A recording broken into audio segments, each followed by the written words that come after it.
और इस समय दिल्ली में मधुप तिवारी जो स्पेशल सीपी हैं कानून व्यवस्था के, वो एक प्रेस कॉन्फ्रेंस कर रहे हैं। As I told you earlier, that these are only the preliminary examination that we have done into the role of that particular NGO. How the NGO and the political party were linked up financially, As I told you that on social media, this particular NGO has been, supporting the political party on various issues. It has been known to follow their lines, the stated lines on the social media. So was this child responsible in sending the mail on the first?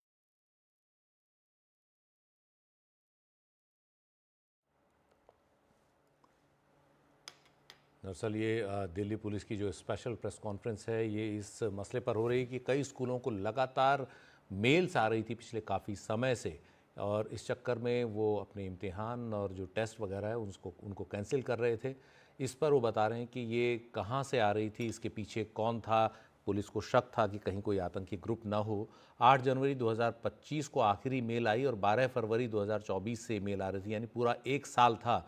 और in males की जब जांच की गई तो एक बच्चे की पहचान की गई। इस बच्चे के लैपटॉप की फॉरेंसिक जांच से पता चला कि इसने 400 से ज़्यादा ईमेल्स भेजी थी। पुलिस को शक हुआ कि ये बच्चा ऐसा कैसे कर सकता है, तो आगे जांच हुई और फिर ये पता लगा कि इस बच्चे के पिता एक एनजीओ से जुड़े हैं, जो एक पॉलिटिकल पार्टी, एक राजनीतिक पार्टी के लिए काम करता है। और ये भी पुलिस का कहना है कि ये एनजीओ अफजल गुरु की फांसी का विरोध कर रहा था। अब इस एनजीओ की भूमिका की जाँच इस धमकी भरे मेल्स के सिलसिले में हो रही है। मिलता था उससे हमें बहुत ज़्यादा सफलता नहीं मिल पा रही थी, क्योंकि वीपीएन इत्यादि का यूज़ होने की वजह से वो जो इन्फॉर्मेशन थी एक समय के बाद हमको आगे उसका लीड नहीं मिल पाता था कि ये कहाँ से ओरिजिनेट हुई हैं। लेकिन अभी जब 8 जनवरी 2025 को जब लास्ट ईमेल आई है, उसमें एक जो टेक्निकल हमको विंडो मिली, जिसकी वजह से कि हम जो बच्चा ये ईमेल भेज रहा था उसको हम आइडेंटिफाई कर पाए। आप समझ सकते हैं कि चूंकि इसमें ये बच्चा इन्वॉल्व था, तो इसकी हमारे पास बहुत लीगल लिमिटेशंस होती हैं उनसे पूछताछ इत्यादि करने की। इसलिए हमने उसके जो लैपटॉप है और उसके जो मोबाइल फ़ोन वो इस्तेमाल करता था, उसकी हमने फोरेंसिक जांच की, तो हमें पता चला है कि इस बच्चे ने कम से कम 400 से भी ज़्यादा स्कूल्स को ये ईमेल भेजी थी। हम ये भी देखना चाहते थे कि एक बच्चा अकेला ये कैसे अपने आप अंजाम दे सकता है इस तरह के जो पूरे प्रकरण को। तो हमने इसके पीछे कोई षड्यंत्र है कि नहीं है, इसको इन्वेस्टिगेट करने के लिए पूरे परिवार की भी बैकग्राउंड प्रोफाइलिंग करने से ये पता चला कि इस बच्चे के एक अभिभावक जिस संस्था में काम करते हैं, वहाँ पे एक एनजीओ एक्टिव रूप से काम करता है, और इस एनजीओ का एक पॉलिटिकल पार्टी के साथ डीप कनेक्शन भी हमको मिला है।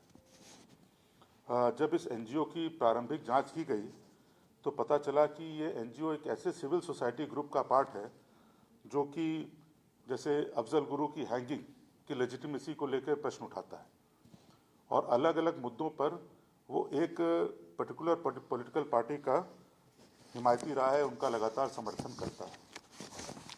तो अभी तक की इन्वेस्टिगेशन से ये मानना मुश्किल है कि एक अकेला बच्चा इतनी टेक्नोलॉजिकली एडवांस तरीके से स्कूलों को धमकी भरे ईमेल कैसे भेज रहा था। कहीं कोई इसके पीछे किसी पॉलिटिकल पार्टी का सपोर्ट करने वाली एनजीओ का हाथ है।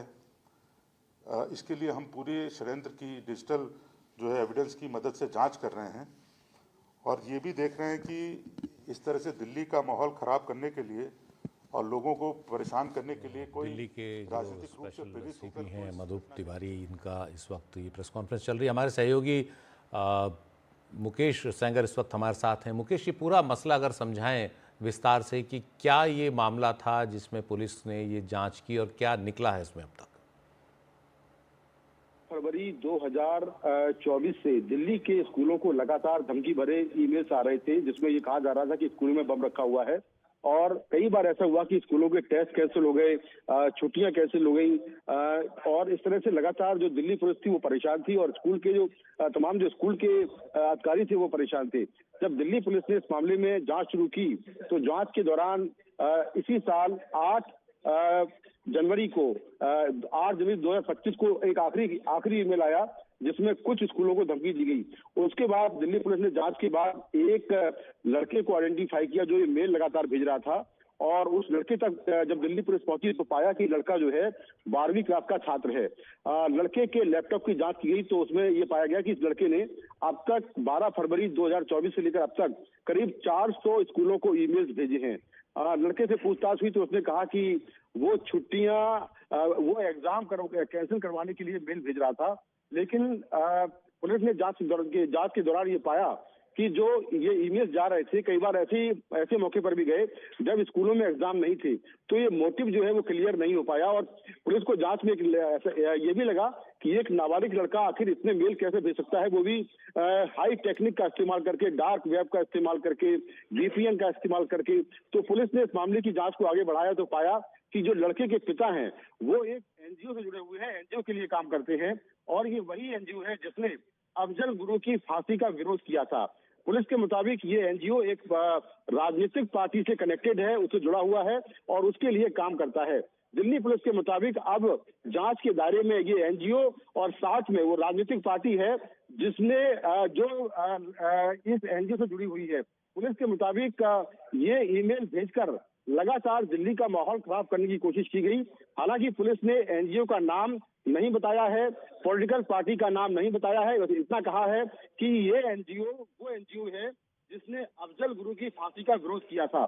तो इस मामले में दिल्ली पुलिस लगातार जांच कर रही है। ये NGO और साथ में जो पॉलिटिकल पार्टी है वो दोनों जांच के दायरे में है, क्योंकि पुलिस का ये कहना है कि एक बच्चा इतने सारे ईमेल, वो भी इतनी हाई टेक्निक से जिसमें डार्क वेब का इस्तेमाल किया जाए, VPN का इस्तेमाल किया जाए, सर्वर किसी और देश का हो, तो ये सारी चीजें एक बच्चा कैसे कर सकता है।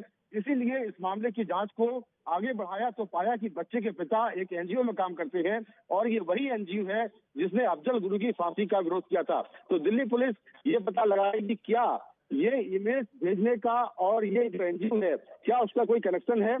तो जांच के दायरे में NGO भी है और साथ में वो राजनीतिक पार्टी भी है। जी बहुत बहुत शुक्रिया मुकेश इस पूरी जानकारी के लिए।